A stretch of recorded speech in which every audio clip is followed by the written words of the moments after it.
চিলাপথাৰত ভয়ংকৰ দুৰ্ঘটনা।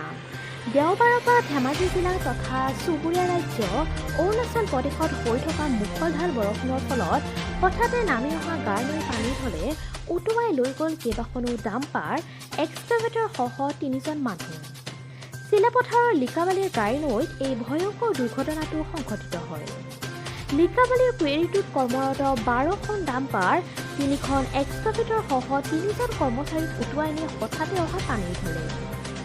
পানীত উটি যোৱা লোক 3জনৰ ভিতৰত সঞ্জীৱ বসুমতাৰী আৰু সঞ্জয় দাস নামৰ কৰ্মচাৰী 2জনক বৰ্তমানলৈকেও উদ্ধাৰ কৰিব পৰা নাই। আনহাতে এজন ব্যক্তি মেনুৱেল বসুমতাৰীক উদ্ধাৰকাৰী দলে SDRFৰ বাহিনীয়ে জীৱন্ত উদ্ধাৰ কৰিবলৈ সক্ষম হয় যোৱাকালি। দ্বিতীয় দিনাও অব্যাহত আছে উদ্ধাৰ অভিযান।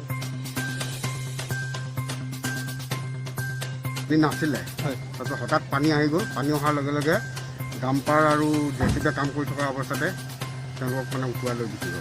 প্ৰায় 1 কিলোমিটাৰ আঁতৰ হ'ব, ইমান দূৰ উটুৱাই লৈ গ'ল তেওঁলোকক। এতিয়া মানুহ সদ্যহতে 3জন পোৱা নাছিলে, 3জনৰ ভিতৰত এজন পোৱা গৈছে আৰু 2জন এতিয়ালৈকে পোৱা নাই। পোৱাজন জীৱিত হৈ আছে আৰু সেইকেইজনৰ নামটো হৈছে, যিকেইজন পোৱা নাই তেওঁলোকৰ নামটো হৈছে এজন সঞ্জীৱ মুছাহাৰী আৰু এজনৰ সঞ্জয় দাস। পোৱাজনৰ ঘৰ ইয়াতে। মেনুৱেল বসুমতাৰী। আচ্ছা, গাড়ী কেইখন? চিলাপথাৰৰ পৰা সমীৰণ দত্তৰ ৰিপৰ্ট, নিউজ অসম 24। ৰাতিপুৱা প্ৰায় 7টা